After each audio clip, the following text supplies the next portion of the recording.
कल हम सभी ने प्यारे बाप दादा की बहुत सुंदर मुरली सुनी। इस मुरली में जो ज्ञान रतन सुने उसका मंथन करके उसका मक्खन बनाने के लिए, वो मक्खन हमें खिलाने के लिए हमारे बीच उपस्थित है बॉम्बे से पधारे हुए आदरणीय भ्राता रमेश भाई जी। हम सभी आपका बहुत बहुत तहे दिल से स्वागत करते हैं भाई जी। स्वागत है, स्वागत है। आप यज्ञ के प्रमुख वरिष्ठ भाइयों में से एक है। बीकॉम LLB के पश्चात आपने चार्टर्ड अकाउंटेंसी का एग्ज़ाम फर्स्ट क्लास फर्स्ट आके पास किया है और ईस्ट और वेस्ट फिलॉसफी में पोस्ट ग्रेजुएशन भी की है। अपने पढ़ाई के लिए और उसके अतिरिक्त 4000 से अधिक किताबों का आपने अध्ययन किया। एक तरफ अकाउंटेंसी और दूसरी तरफ फिलॉसफी के आप लेक्चरर रहे हैं। 1952 में आप ब्रह्मा कुमारीज के संपर्क में आए और 1961 से ईश्वरी सेवा में पूर्ण रूप से जुड़ गए।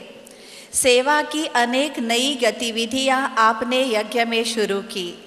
विदेश सेवा के पहले डेलीगेशन में भी आप सम्मिलित थे, जिस द्वारा लंदन, हांगकांग में सेंटर्स खोले और उसके बाद USA, सिंगापुर, मलेशिया, ऑस्ट्रेलिया आदि देशों में भी सेंटर्स खोलने में आपका महत्वपूर्ण योगदान रहा। आपने और आदरणीय उषा बहन जी ने गुजरात में भी अनेक सेंटर्स खोले हैं। वर्तमान समय आप ब्रह्मा कुमारीज विश्वविद्यालय में अनेक जिम्मेवारियां निभा रहे हैं। विद्यालय के एडिशनल सेक्रेटरी जनरल के रूप में आप आर्थिक एवं कानूनी कारोबार संभालते हैं। वर्ल्ड रिन्यूअल स्पिरिचुअल ट्रस्ट के आप मैनेजिंग ट्रस्टी है। ब्रह्मा कुमारीज एजुकेशन सोसाइटी के फाउंडर है। Rajyoga education and research foundation के ऑर्गेनाइजिंग सेक्रेटरी है। जूरिस्ट विंग के आप चेयरपर्सन है और श्री शिव आध्यात्मिक फाउंडेशन के मैनेजिंग ट्रस्टी एवं स्पार्क के भी आप चेयरपर्सन है। आप एक बहुत कुशल वक्ता एवं बहुत अच्छे लेखक भी है। अनेक किताबें आपने लिखी है जिसमें हम सभी ने अवश्य पढ़ी होगी पवित्र धन। कई लेख और डांस ड्रामा भी आपने लिखे हैं। यूनाइटेड नेशंस का विशेष award international understanding and excellence in financial management, इस अवार्ड से भी आप गौरवान्वित हुए हैं। तो आइए, एक बहुत बहुआयामी व्यक्तित्व हमारे सामने है। हम क्लास सुनेंगे कल के बाप दादा की मुरली का विस्तार और स्पष्टीकरण। आदरणीय रमेश भाई जी। ओम शांति। मैं हमेशा ही बहनों को कहता हूँ कि मेरा वास्तविक परिचय दो शब्दों का ही है कि रमेश भाई आत्मा है और परमात्मा की संतान है। इनसे ज़्यादा बड़ा और क्या परिचय हो सकता है।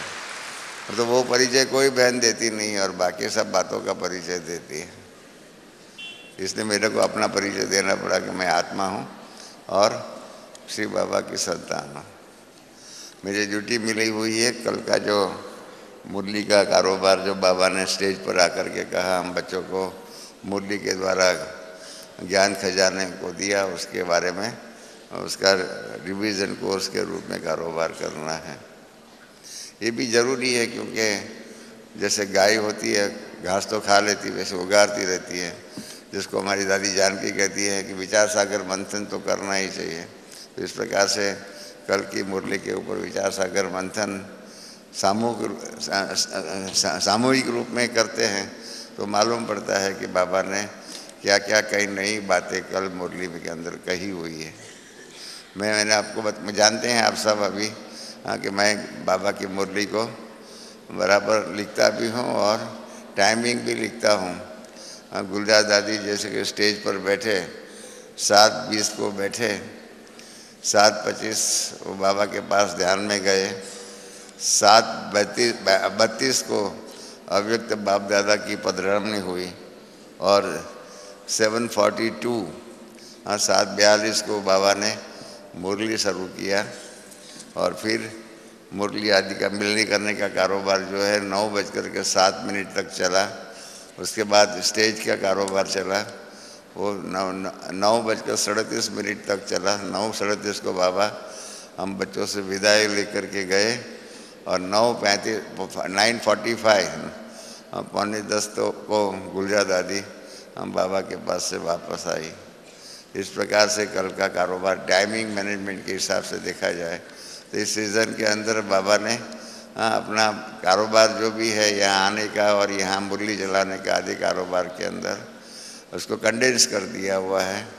एक ज़माना था जब बाबा ऊपर पांडव भवन के ओम शांति भवन के अंदर आते थे, और एक बार जब सुखधाम का ओपनिंग करना था उस दिन आप शाम को 6:30 बजे आए और दूसरे दिन सुबह 9:30 बजे गए। कितना 12-15 घंटे तक बाबा हम बच्चों के साथ में थे। अब आस्ते आस्ते बाबा, मैं हमेशा ही बाबा को हंसते हंसते कहता हूँ कि बाबा आप दिन प्रतिदिन आप महंगे होते जा रहे हैं, क्योंकि बहुत कम समय हमारे साथ व्यतीत करते हैं। जितनी संख्या यहाँ बढ़ती है इतना बाबा का समय कम होता जाता है। कल भी देखो कितने कम से कम 30,000 बहन भाई तो थे ही, और उसके बीच में मतलब उतना होते हुए भी बाबा ने और चक्कर लगाए। बाबा ने कहा मैंने चक्कर लगाया, कोई टेंट में रहा हुआ है आदि आदि ये सारी बातें बताई। पर तुम स्टेज पर तो प्रोग्राम 2 घंटे में ही पूरा कर दिया। और हमारे राजू भाई ने कल की मुरली का टाइटल बनाया हुआ है सार के रूप में कि कर्मयोगी जीवन में तीव्र पुरुषार्थ द्वारा हर सब्जेक्ट में सदा संतुष्ट और खुश रहो, अपने खुशनुमा और दिव्य गुण संपन्न चेहरे द्वारा खुशी का अनुभव कराओ। ये इन्होंने मुरली का सार के रूप में कहा हुआ है। बाबा ने तो आकर के पहले ही महावाक्य के अंदर किस बात के लिए आए हुए हैं वो सारा ही बाबा ने बता दिया कि आज बाप दादा अपने खजानों से संपन्न बच्चों को देख हर्षित होते हैं। तो खजाने की बात के बारे में करना था, और खजानों की बात के आधार पर हर्षित और हर्षित चेहरों के द्वारा, खुशी का चेहरों के द्वारा कैसे सेवा हो सकती है वो बाबा ने गर्भित सार के रूप में पहले ही महावाक्य में बता दिया। और बाबा ने याद कराया, सीधा ही बाबा मुरली के ऊपर चले गए और कहा कि आदि से लेकर के कितने खजाने बच्चों को मिले हैं। वो मतलब बाबा ने केवल 4 खजाने की बात कही। दादी जानकी की माफ़ी करना चाहिए, दादी जानकी क्लास कराती है तो हो गया था ये इतनी 3 बातें हैं, ये 5 बातें हैं, ऐसे ऐसे करके याद रखती है और याद रख करके हमको कहती है। तो जैसे कि एक कॉलेज का कोई प्रोफेसर होता है ना, वो कैसे बात करता है, इस प्रकार से बात करती है दादी जानकी बाबा की मुरलियों के आधार पर भी। तो हम भी कल की बाबा की मुरली के आधार पर 4 मुख्य खजाने जो और एक खजाने में क्या क्या है वो पूरा ही याद रखें तो क्या हो जाएगा, वो खजाने से हम संपन्न बन जाएंगे। जैसे बाबा ने बताया कि पहला खजाना है ज्ञान का। ज्ञान का जो खजाना मिला हुआ है वो सबसे, आप जानते भी हमारा यह विश्वविद्यालय का 4 मेन सब्जेक्ट है, ज्ञान, योग, धारणा और सेवा। तो उसके अंदर बाबा ने कल खजाने के बारे में बताया। तो पहला ज्ञान का खजाना है। ज्ञान के खजाने से क्या प्राप्ति होती है वो अभी हमें मालूम होना चाहिए, और इसके आधार पर हम दुनिया के सामने किसी के जाएंगे तो सबको बताना चाहिए कि ईश्वरीय ज्ञान से क्या मिलता है। तो बाबा ने कहा कि इस ज्ञान के खजाने से सभी बच्चे भरपूर हो और औरों को भी खजाने से भरपूर कर रहे हैं। और फिर ज्ञान का खजाना क्या करेगा, ज्ञान का खजाना हर एक जो बंधन में हर एक जो भी बंधन में फंसाने वाले हैं उनसे मुक्त करके बंधन मुक्त और दुख अशांति मुक्त बनाने वाला है। तो ये ज्ञान की जैसे होती है ना, डॉक्टर को मालूम होता है कि ये दवा एक क्विनाइन है, तो क्विनाइन है तो मलेरिया का जो बुखार जो उसको दूर करने का। इस प्रकार से ज्ञान के आधार पर क्या होगा, इसलिए ये हमें मालूम होना चाहिए। इससे क्या होगा, वो हमको भरपूर भी करता है और उसके आधार पर दुनिया की कई बातें जो है वो हमको बंधन में फंसाने वाली है उनसे मुक्त कर करके बंधन मुक्त, दुख और अशांति मुक्त बनाने वाला है। ये हमको मालूम रहना चाहिए, ये याद रहना चाहिए। फिर दूसरी बात बताई कि दूसरा खजाना है योग का। अब योग से क्या प्राप्ति हो सकती है, देखो 2 शब्दों में बाबा ने बता दिया हुआ है, ये हमको मालूम होना चाहिए। बाबा ने कहा योग जिससे बहुत शक्तियाँ प्राप्त होती है। योग से क्या होता है, बहुत ही शक्तियाँ प्राप्त होती है। अभी क्या शक्तियाँ है वो तो हम सब जानते हैं, परंतु सार में हम बाबा ने बता दिया, पहले ज्ञान के बारे में बताया कि वो दुख और अशांति से मुक्त बनाने वाला खजाना है। योग से क्या होगा, शक्तियाँ प्राप्त होती हैं। और फिर तीसरा है धारणा का खजाना। धारणा के खजाने से क्या होता है, जिससे बहुत गुणों की प्राप्ति होती है। आज से ये बात ध्यान में रखिए, कहीं ऐसा ना कर दे योग से गुण मिलते हैं और धारणा से शक्तियाँ मिलती है, ऐसा नहीं। धारणा से बाबा ने कहा कि जिससे बहुत बहुत गुणों की प्राप्ति होती है। परंतु बाबा ने बताया कि सबसे बड़े से बड़ा खजाना है, सबसे बड़े से बड़े का खजाना है संगम समय का खजाना। क्या है दुनिया में मालूम ही नहीं है। मैं नहीं समझता हूँ आप में यहाँ जितने भी बैठे हैं, हम सब जो बैठे हुए हैं, किसी को भी बाबा का ज्ञान मिला उसके पहले संगम समय चल रहा है, वो किसी को मालूम नहीं होगा। किसी को मालूम था? मालूम ही नहीं था। हम तो समझते थे कलयुग तो अभी बच्चा है, ऐसा ही समझते थे ना। क्या शास्त्रकारों ने क्या हमको बताया, कलयुग अब बच्चा है। इसलिए हमें तो मालूम ही नहीं था कि संगम अभी चल रहा है। बाबा ने ही बताया और बाबा आए तब से समझो संगम युग शुरू हो गया। तो ये संगम युग रूपी खजाना जो है वो यह विश्वविद्यालय कहो, यह बाप दादा की कहो, हमको बड़े से बड़ी उपलब्धि है, प्राप्ति है। और इसके कारण क्या होता है कि संगम का समय कितना वैल्यूएबल है वो हमको दुनिया को बताना चाहिए। इसके कारण बाबा ने क्या कहा, संगम का समय है, इसके ऊपर क्या होता है, बाप जो है शिव बाबा जो है तीन रूप से हमको मिलता है संगम युग में। ये बताना है दुनिया को, बाप रूप में भी मिलता है, शिक्षक रूप में भी मिलता है और सदगुरु के रूप में भी मिलता है। अभी इसका फ़ायदा क्या होता है वो हम सब जानते हैं और इसके लिए दुनिया वालों को बता सकते हैं। इस संगम युग में दूसरी बात बाबा ने बताई, इस संगम युग में एक जन्म में 21 जन्मों का वर्षा प्राप्त होता है। बहुत शब्द इम्पोर्टेंट है, वर्षा। दुनिया में वर्षा किसको मिलता है, जो बच्चे होते हैं उनको ही मिलता है। तो हम बाप के बच्चे भी हैं, इसके कारण 21 जन्मों का वर्षा हमको बाप से मिलता है। और जिस वर्षे में जन्म जन्म में कोई भी दुख अशांति नहीं होती है। और फिर इसके कारण संबंध क्या मिलता है, बाबा ने बहुत सुंदर संबंध की भी बात कही हुई है। कई बार कई बहन भाई हमको संबंध के बारे में उनको याद नहीं होता है। कहीं कहते हैं कि हम तो बाबा को मिले नहीं। एक बार एक माता जो है अभी तो बाप दादा से कह रही थी, बाबा मैं तो आपको मिली नहीं। बाबा ने कहा बच्चे याद करो। तो हाँ बाबा आपको हमने कभी आपको देखा ही नहीं। तो बाबा ने उनको हंसी में कहा कि पिछले जन्मों में तुम बाबा से नहीं मिली थी। पिछले जन्मों में आप 84 जन्मों में इसी परिवार में रहना है। तो इसी परिवार में रहना है तो बाप दादा को, क्योंकि व्यक्त बाप दादा को या साकार ब्रह्मा बाबा को भी मिले हुए ही थे। तो इसलिए बाबा कहते हैं कि इसके कारण हमको परिवार मिलता है, यह परिवार भी न्यारा और प्यारा होता है। और एक दो के द्वारा ईश्वरीय स्नेह, जो ईश्वरीय स्नेह सारे कल्प में नहीं मिलता है। और इसके कारण हम सर्व खजानों से भरपूर हो जाते हैं। परिवार की बात बहुत गुह्य बात है। और बाबा ने डिवाइन कॉन्स्टिट्यूशन में लिखा हुआ है डिवाइन फैमिली। परिवार खाली साधारण परिवार नहीं है, परंतु ईश्वरीय परिवार है। और ये ईश्वरीय परिवार है, उसको कानून ने भी स्वीकार किया हुआ है परिवार के अंदर। क्योंकि राजस्थान पब्लिक ट्रस्ट एक्ट के अंदर ऐसी बात है कि हम किसी से डोनेशन लेंगे तो हमको संस्था को रजिस्टर्ड कराना पड़ता है। तो इसके अंदर हमने उनके साथ आर्ग्यूमेंट किया कि हमारा डिवाइन कॉन्स्टिट्यूशन में लिखा हुआ है ये परिवार है।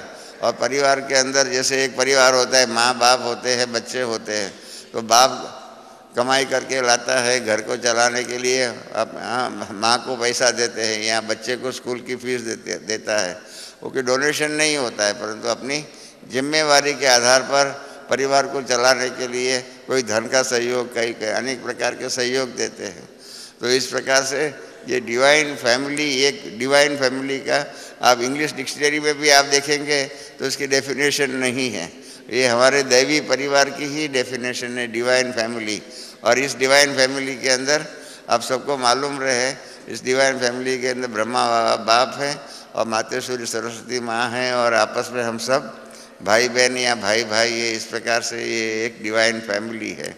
बहुत सुंदर डिवाइन फैमिली की डेफिनेशन डिवाइन कॉन्स्टिट्यूशन के अंदर बाबा ने हम बच्चों को दी हुई है। तो ये संगम युग में ही ये ईश्वरीय परिवार होता है। बाकी क्या होता है, अलग अलग जन्मों में अलग अलग बहुत संबंध होते हैं। महाभारत में भी लिखा हुआ है, महाभारत सावित्री करके 5 श्लोक में महाभारत का सार व्यास मुनि ने लिखा हुआ है। इसके अंदर पहला ही श्लोक है, माता पितृ सहस्राणी पुत्र दार शतानी से।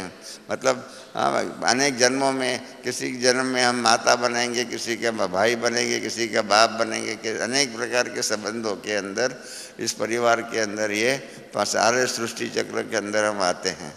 तो ये 4 बातें जो है सबको पक्की याद करनी चाहिए। ज्ञान से क्या मिलता है, दुख अशांति से मुक्त बन जाते हैं। फिर योग से क्या होता है, शक्तियाँ मिलती है।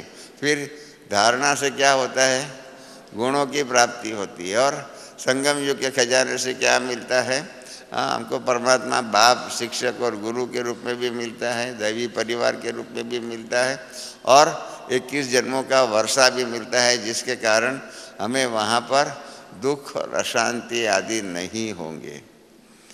ये सारा ही ज्ञान का सार बाबा ने पहले महावाक्य के पैराग्राफ के अंदर भर दिया हुआ है, हम बच्चों को दे दिया हुआ है। तो इसलिए, और फिर बाबा ने क्या कहा, बाबा ने भी नया पैराग्राफ में नई बात उसी खजाने को लेकर के बात कही कि क्या है। बाबा ने कहा है कि आज बाप दादा खजानों के मालिक हम कौन हैं, इन खजानों के कौन से खजाने, ज्ञान योग धारणा और संगम युग का समय। इन खजानों के मालिक, और मालिक कौन होता है, इन खजानों से संपन्न बच्चों को देख रहे हैं।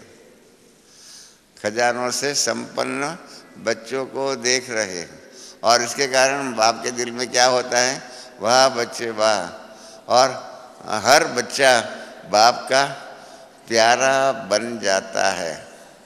बच्चे तो बहुत है, बाबा ने कहा, अलग अलग जगह पर बैठ कर के मिल रहे हैं और बाप को देख भी रहे हैं, लेकिन बाप दादा आज चारों ओर दूर दूर तक अपने खजानों से संपन्न बच्चों को देख खुश हो रहे हैं।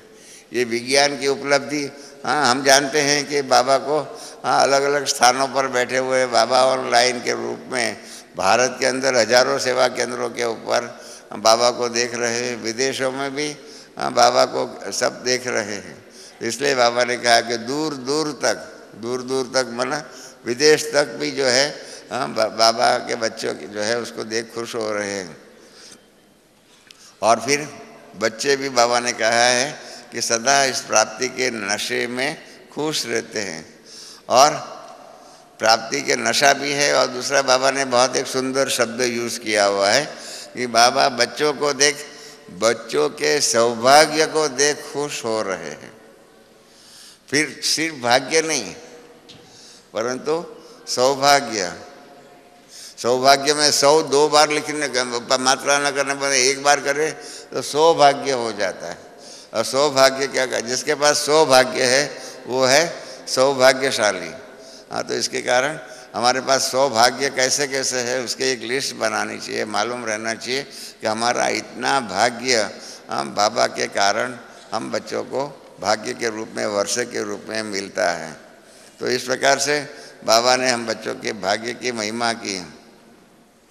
और बाबा ने क्या बोला आगे, देखो आज भी बाप ने सुना कि सभी खुशी खुशी से भाग करके पहुंच गए हैं।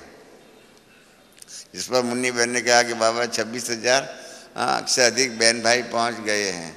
वो तो आने वाले, फिर भी यहाँ पर बीके कॉलोनी में ऊपर ज्ञान सरोवर में पांडव भवन में आदि में रहने वाले इसको गिनती करें तो कल कम से कम 30-32 हज़ार बहन भाई इकट्ठे हुए थे। तो इसलिए यह भी समाचार सुना कि कई बच्चों को अंदाज ज़्यादा होने के कारण टेंट में भी सोना पड़ा है। बाप दादा ने भी सभी तरह के टेंट में देखे, लेकिन इस ग्रुप की विशेषता है जो कोई भी है, चाहे वो बड़ा है या छोटा है, विशेष व्यक्ति है या साधारण है, लेकिन बाप ने देखा सब टेंट में नहीं सोते, लेकिन खुशी के बिस्तर पर सोते हैं। कल बाबा ने खुशी का बिस्तर कहा हुआ है। इसके पहले पिछले साल भी या 2 साल पहले बाबा आए थे और टेंट में रहे हुए थे। इसके लिए उनको क्या कहा मालूम है? बहुत सुंदर टाइटल उनको दिया था कि पट में सोने वाले पटराणा और पटरानी बन सकते हैं। पटरानी मालूम है ना? पटरानी किसको कहते हैं? हाँ, रामायण जिन्होंने पढ़ा होगा उनको मालूम होगा कि दशरथ को 3 रानियाँ थी, कौशल्या और सुमित्रा और कैकेयी। इसके अंदर जो कौशल्या जो थी वो पटरानी थी। तो इस प्रकार से बाबा ने पटराना और पटरानी कर करके जो पट में सोए हुए थे, टेंट में सोए हुए थे, इसको बहुत सुंदर टाइटल दिया। कल उसको बाबा ने टाइटल दिया खुशी के बिस्तर पर सोए हुए थे। देखो बाबा हर एक बच्चे का कितना सुंदर पॉजिटिव दृष्टिकोण से उमंग उत्साह बढ़ाते हैं। ये हमको सीखना चाहिए। उमंग उत्साह सामने वालों का हम कैसे बढ़ावे। मैं आपको अपना एक अनुभव सुनाऊँ। हम ब्रह्मा बाबा के साथ दिल्ली गए हुए थे। जो बाबा की जो प्रदर्शनी जो थी दिल्ली में हुई थी उसको देखने के लिए, और दिल्ली वालों के पास दिल्ली के निमंत्रण पर गए थे, तो हम भी साथ में गए थे। हम साथ में गए तो वहाँ पर जैसे पहुँचे तो हमको ऑलराउंडर दादी जो है उन्होंने कहा कि अभी एक भाई जो है वो बेंगलोर जा रहा है। हमारी मातेश्वरी जो है ना उस टाइम पर बेंगलोर में थी।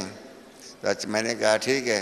तो मैंने जल्दी जल्दी जो है ना मातेश्वरी जी के लिए एक पत्र लिख दिया कि हम यहाँ पर बाबा के साथ पहुँचे हैं और यहाँ पर बहुत अच्छी रीत से आर.एस. वर्मा जो है मेजर है उनके घर में रहे हुए हैं और अभी भी मुरली चल रही है बाबा के। इस प्रकार से सारा लिखा और ऑलराउंडर दादी से टोली का पैकेट लिया। और जैसे मुरली पूरी हुई वो भाई को हमने मैं बाबा के पास लेके गया। बाबा को कहा कि बाबा ये पत्र और ये टोली आप मातेश्वरी जी को भेजो। तो बाबा ने बहुत सुंदर एक बात कही कि देखो ये रमेश बच्चा बाप के ऊपर भी बाबा से भी जीत पाई और बच्चे ने फौरन फटाफट हम मातेश्वरी जी को पत्र लिखा। वास्तव में मुझे लिखना चाहिए, उसके बदले में बच्चे ने लिखा। मैंने बाबा को कहा उसमें क्या बड़ी बात है, एक साधारण पत्र लिखा है, उसमें आप कहते हो कि बाप के ऊपर बच्चे ने जीत पाई।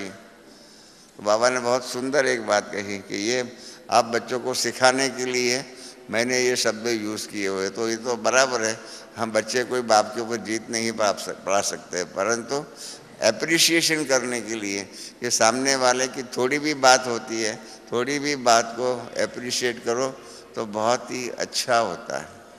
कल के ही अखबार में मैं आर्टिकल रात को पढ़ रहा था, तो एक है कि मैं बहुत अच्छा आर्टिकल था, उसमें कहा था कि अच्छे गेस्ट बनना हो उसके लिए क्या करना चाहिए कि किसके भी घर में जाओ एप्रिशिएट करो, खाना भी मिलता है उसको एप्रिशिएट करो, उनके घर का फर्नीचर जो है, उनके बच्चों को, इन सब को एप्रिशिएट करो। तो सामने वाला जिसके घर में आप मेहमान बन करके जाते हैं उनको आप एप्रिशिएट करेंगे तो वो आपको भी एप्रिशिएट करेंगे और आपकी अच्छी रीत से खातिरी करेंगे। तो ये भी एक बाबा ने कल भी बताया। इस प्रकार से बाबा हम बच्चों को बता रहे हैं कि आर्ट ऑफ एप्रिशिएशन, ये भी खुशी की बात है, खुश करना सामने वालों को और एप्रिशिएट कैसे करने का, कहने का हो तो भी कैसे कहा जाए, और इस प्रकार की बातें सीखनी चाहिए। हमारे गुजराती में एक कहावत है कि कहना होता है बहू को और तो नाम दिया जाता है बेटी का। इस प्रकार से इनडायरेक्ट हिंट देने का, इस प्रकार की बातें सीखनी चाहिए, जिससे क्या होता है। दूसरा एक अंग्रेजी गुजराती लेखक ने लिखा हुआ है मखमल के चाहे अगर जूता भी लगाए तो मखमल का लगा करके लगाओ तो सामने वालों को लगे भी नहीं और फील भी ना हो, परंतु फिर भी आपका कार्य सिद्ध हो जाए। तो इसलिए बाबा ने कहा कि कोई छोटा भी हो बड़ा भी हो कोई भी हो, खुशी के बिस्तर पर सोते हैं।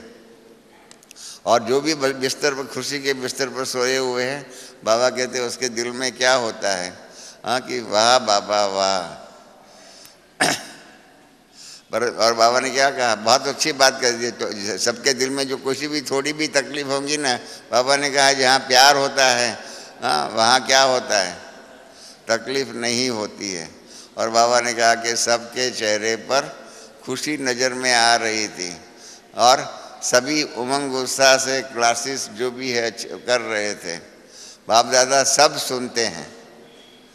ये बाबा ने बहुत अच्छी एक बात कह दी। हाँ क्लासेस होते हैं आदि जो भी होता है, बाबा ने क्या बोल दिया, बाप दादा सब सुनते हैं।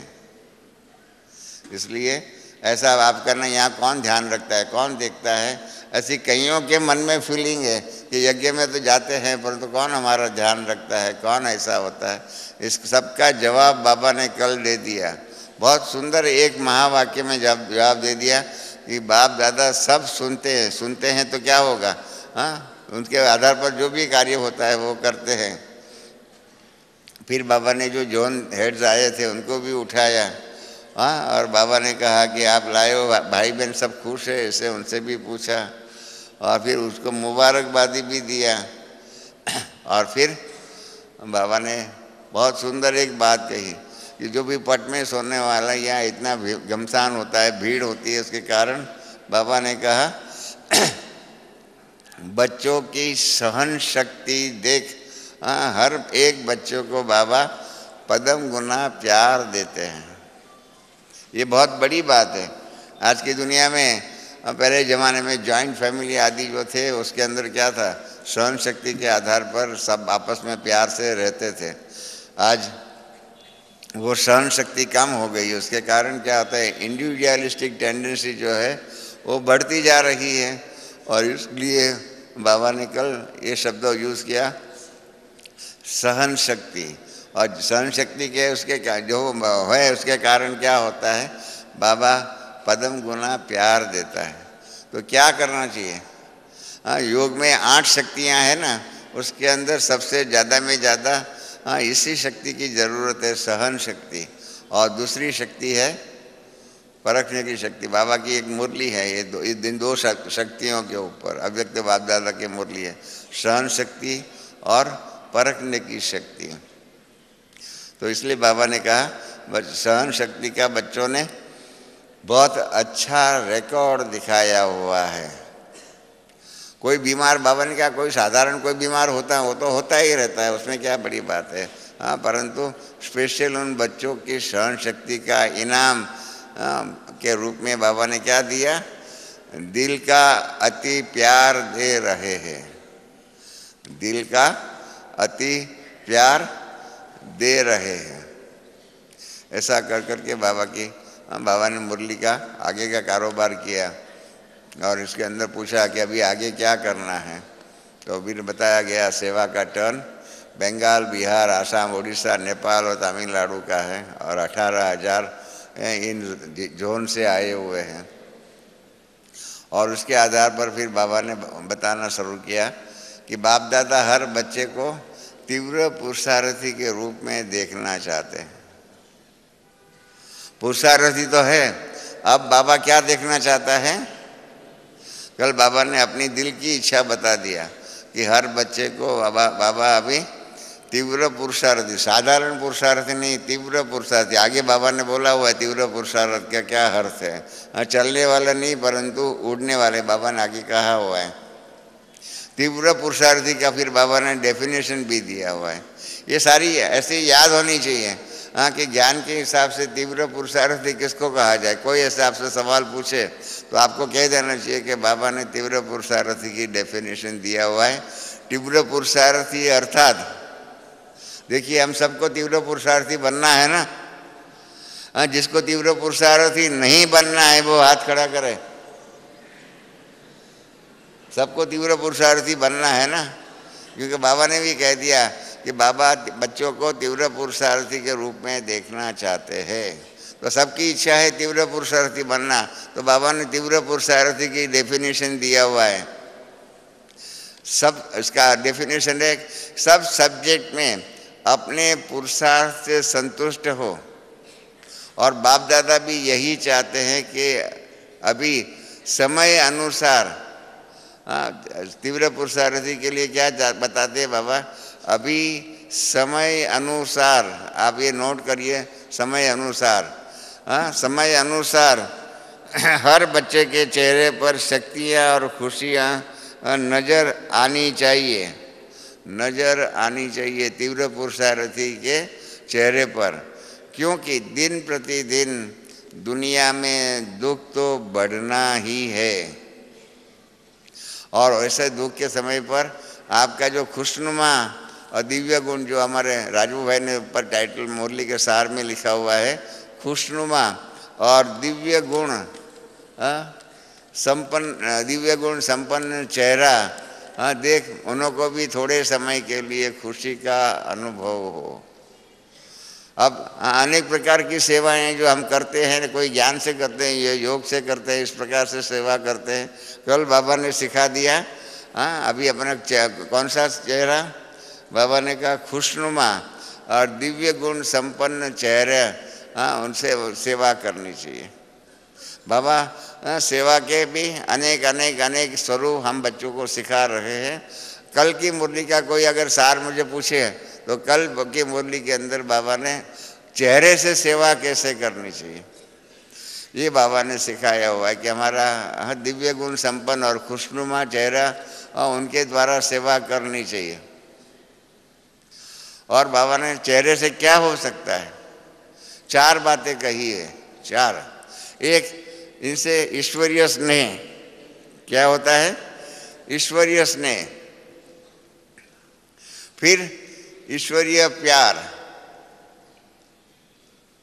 ये सब जैसे डॉक्टर होता है ना, उसको मालूम रहता है ये टाइफाइड है, टाइफाइड की दवा ये है, ये मलेरिया है, उसकी दवा ये है। इस प्रकार से हम बच्चों को ये मालूम रहना चाहिए, ईश्वरीय स्नेह और ईश्वरीय प्यार, इसमें कोई फर्क है?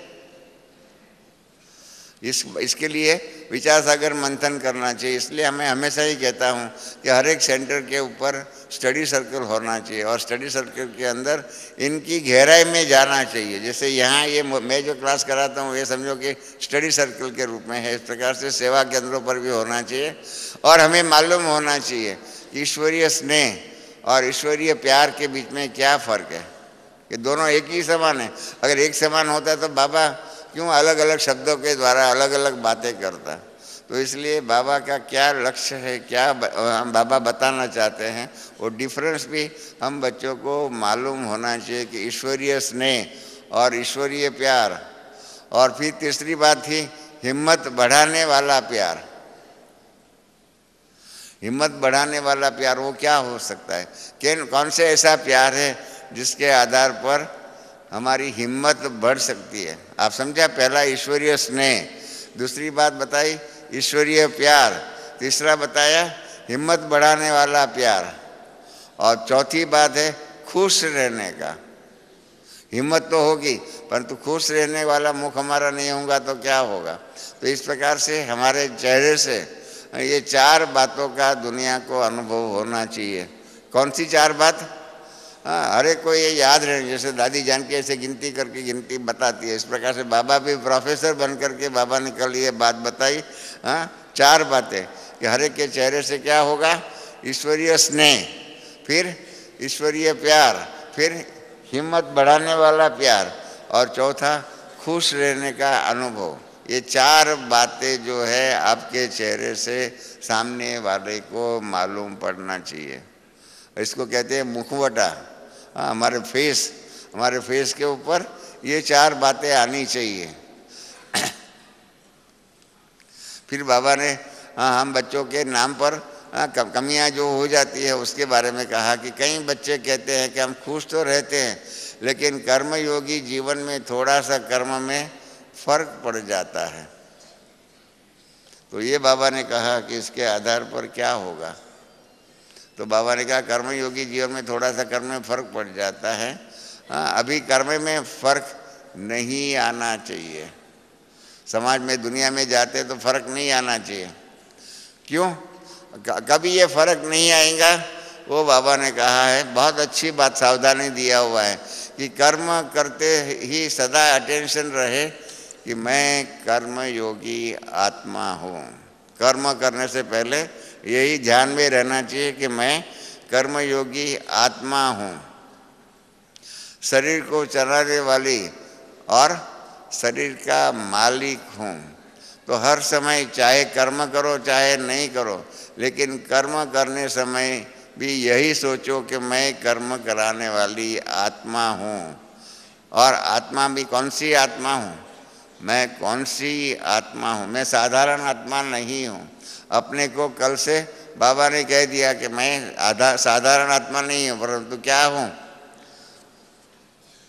बाबा ने कल बहुत सुंदर कविता हम योग में करते थे, मैं आत्मा हूँ परमात्मा की संतान हूँ, मैं आत्मा हूँ परमात्मा की संतान हूँ, इस प्रकार से करते थे। बाबा ने उसमें अभी एडिशन कराया कि मैं बाप की लाडली बच्ची या बच्चा हूँ। आज से ये योग में करेंगे सब। हाँ, मैं आत्मा हूँ के बदले में क्या करेंगे? मैं परमात्मा बाप का लाडला बच्चा हूँ या लाडली बच्ची हूँ। ये एक शब्द लाडली शब्द ऐड करेंगे सब।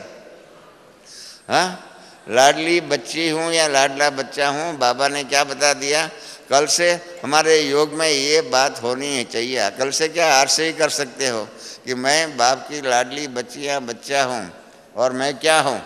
मैं परमात्मा की प्यारी हूँ। हाँ, इस प्रकार से हम कौन हैं? हम परमात्मा के प्यारे हैं।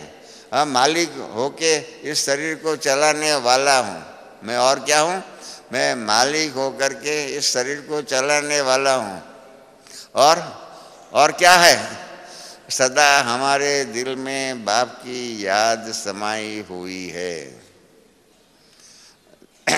तो इसलिए बाबा ने कहा हर एक चेक करो कि कर्मयोगी बन करके हम कर्म कर रहे हैं। आज से ये सावधानी बाबा ने बता दिया सबको। कोई भी कर्म, चाहे खाने का, चाहे पीने का, चाहे स्नान पानी करने का आदि जो भी है, हाँ, बाबा ने बताया हुआ है। एक अव्यक्त मुरली में बाबा ने कहा है स्नान करने के समय पर क्या करो? मैं ये शरीर रूपी रथ जो है उसको स्वच्छ कर रहा हूँ। मैं स्नान नहीं कर रहा हूँ, परंतु मैं इस शरीर रूपी रथ को, मैं आत्मा इस शरीर रूपी रथ को स्वच्छ कर रहा हूँ।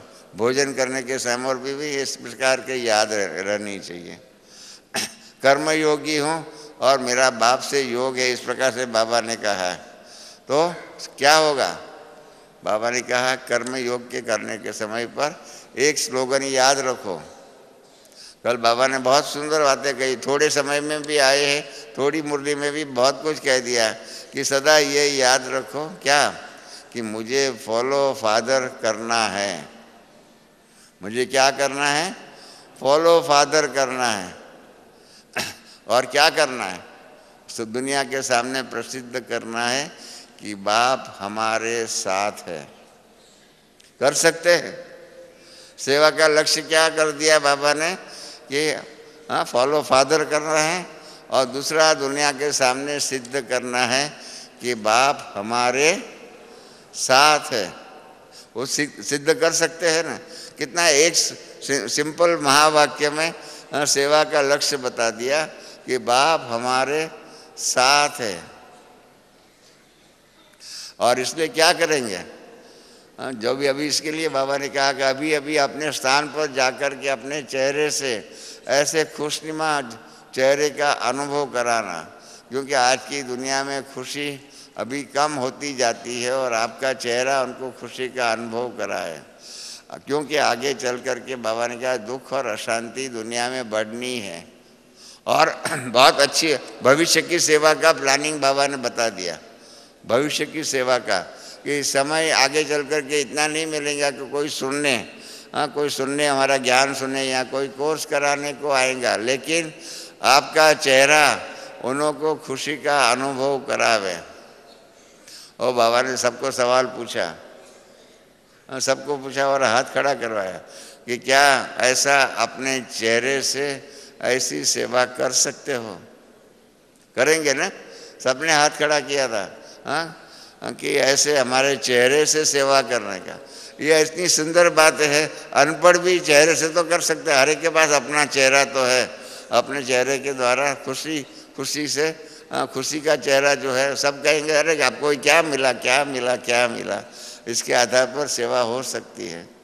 तो इसलिए बाबा ने कहा अगर इतने एक एक चेहरा जगह जगह से आया खुशी बांटने का लक्ष्य रखे और सदा खुश, इसमें बाबा ने कहा सदा खुश, फिर बाबा ने करेक्शन दिया कभी कभी नहीं, क्योंकि खुशी की यही विशेषता है। जितनी ये चीज़ जो खुशी औरों को देंगे इतनी बढ़ती रहेंगी। बाबा ने फिर एग्जाम्पल दिया कि आपके पास दो चीज़ होंगी, हाँ दो चीज़ होंगी, उसमें आप किसी को एक चीज़ दे देंगे तो आपके पास एक रहेंगे, पर खुशी ऐसी है जितनी आप बांटेंगे इतनी वो बढ़ती जाती है। और बाबा ने आगे बताया तो सभी ये आत्माओं को अभी खुशी बांटो तो डबल फायदा होगा, आपकी भी खुशी बढ़ेंगी और उनकी भी बढ़ेंगी। मैंने कल बाबा को हंसते हंसते कहा बाबा आज आपने फायदे का इकोनॉमिक्स सिखाया, फायदे का अर्थशास्त्र इकोनॉमिक्स सिखाया कि क्या होगा, इस प्रकार से खुशी खुशी से चेहरे के द्वारा सेवा करेंगे तो डबल फायदा होगा। सब चाहते हैं ना फायदा, कोई नुकसान चाहता है? किसी को नुकसान की ज़रूरत हो तो हाथ खड़ा करे, सबको फायदा ही चाहिए। तो बाबा ने कहा दो डबल फायदा होगा। क्या? एक तो आपकी भी खुशी बढ़ेंगी और सामने वाला जो है उसकी भी खुशी बढ़ेंगी। तो इसलिए बाबा ने क्या कहा, आज का ये विशेष काम याद रखना। क्या याद रखना? खुशी बांटनी है, आपको खुशी बांटनी है। फिर बाबा ने बहुत अच्छी और बात कही है कि अगर मानो आपके पास से खुशी चली जाती है, कोई ना कोई बात के कारण खुशी चली जाती है, तो आप क्या करो? आपकी किसी बात के आधार पर खुशी चलेगी तो आप क्या करो? बाबा ने एक तरीका बताया है कि अगर आपकी खुशी चली जाए तो आप क्या करो? बाप के खुशी लेकर आप खुश रहो। बाप खुशी देने का, किसी का सौदा करने के लिए, खुशी देने के लिए तैयार है। खाली क्या है, हमको ये विधि आनी चाहिए कि हम बाप से खुशी कैसे लें और दूसरे को भी खुशी दे। और इसलिए बाबा ने क्या बताया, कल बाबा ने पुरुषार्थ का लक्ष्य बताया, पहले भी सुनाया कि बाबा कहते हैं, अब पहले भी बताया ना तीव्र पुरुषार्थी बनो। तो बाबा ने कहा तीव्र पुरुषार्थी बनो, अर्थात फिर बाबा ने तीव्र पुरुषार्थ की दूसरी डेफिनेशन दिया कि अभी चल रहे हैं नहीं परंतु उड़ रहे हैं। चल रहे ऐसा नहीं परंतु उड़ रहे हैं।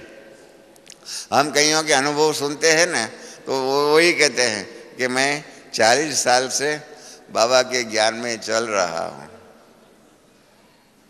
हाँ, तो हमको हंसी आती है कि 40 साल से भी पुरुषार्थ के आधार पर खाली चल ही रहा है तो क्या होगा। बाबा ने भी कहा चल नहीं रहा है परंतु उड़ रहा है। चलना और उड़ना तो मालूम है ना, हमारी गति जो है और प्रगति जो है उसकी स्पीड जो है हमको बढ़ानी है, उड़ना है।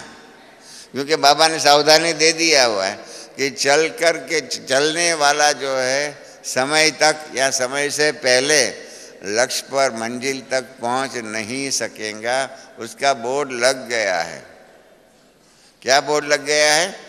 जो चलने का पुरुषार्थ करेगा हाँ वो समय पर या समय से पहले अपनी मंजिल जो है सर्वगुण संपन्न बनने की जो बात है और वो मंजिल तक पहुंच नहीं सकेगा। इसके लिए अपनी स्पीड बढ़ानी है। उड़ती कला वाले बनो, यहाँ दौड़ती कला वाले बनो। बाबा ने तो कल उड़ती कला ही कर दिया, दौड़ती कला भी निकाल दिया। अब हमें उड़ती कला संपन्न बनना पड़ेगा। फिर क्या होगा? कभी बाबा ने ये शब्द कहा कि कभी कभी हम खुश रहते हैं। बाबा ने कहा ये कभी कभी शब्द यहाँ छोड़ कर के जाना। और बाबा ने सीधा ही सवाल पूछा ये कभी कभी जो है हाँ ये बात जो है कि कभी कभी हम खुश रहते हैं, ये कभी कभी शब्द यहाँ छोड़ कर के जा सकते हो? हाँ, बाबा ने क्या कहा? हाथ उठाओ जो छोड़ेंगे, कभी कभी शब्द यहाँ छोड़ेंगे उनके लिए बाबा ने हाथ उठवाया। और बाबा ने फिर क्या कहा, ऐसे जो सदा खुश रहने वाले हैं उसको मुबारक दे रहे हैं। और कहा कि फिर आज से कभी भी कभी कभी शब्द नहीं रहना, सदा खुश रहना। और फिर बाबा ने बहुत सुंदर, बाबा पक्का कराता है, पक्का। बाबा ने क्या कहा, सदा खुश रहेंगे ऐसी हिम्मत है क्या? बाबा ने सवाल पूछा। बाबा पक्का बिजनेसमैन भी है, तो सदा खुश रहेंगे ऐसी हिम्मत है। और फिर बाबा ने क्या सवाल पूछा कि जो समझते हैं कि दुख और अशांति जो भी थोड़ी कभी कभी आती है, वह इस बारी हम यहाँ छोड़ कर के जाएंगे, साथ नहीं ले जाएंगे, इतनी जो हिम्मत समझते हैं वो एक नहीं परंतु दो दो हाथ उठाओ, ऐसा कहा कल बाबा ने। तो आप में से जिन्होंने कल दो दो हाथ उठाए होंगे वो हाथ तो खड़ा करें। कहीं ऐसे भी है, देखो दो हाथ नहीं उठाते, एक हाथ उठाते, मतलब आधा उठाया आधा नहीं उठाया। ठीक है, देखना, हाँ सब बाबा देख रहे हैं। बाबा ने कहा बाबा सुन भी रहा है तो देख भी रहा है। तो इसलिए जिन्होंने हाथ खड़ा किया, डबल हाथ खड़ा किया, हाँ उनको बाबा क्या करेंगे, पकड़ेंगे, कहेंगे देखो बाबा के सामने तो डबल हाथ उठाया। तो इसलिए, और बाबा ने फिर कह भी दिया, बाबा ने रास्ता भी बता दिया कि हिम्मत है बच्चे तो मदद है बाप तो है ही। हिम्मत है बच्चे तो मदद है बाप तो है ही। मैंने बाबा को उसी टाइम पर बाबा को कहा, बाबा हमारे कई बहन भाई जो है ना, उन्होंने उनका जो गणित जो है, उनका जो अर्थशास्त्र है वो अलग है।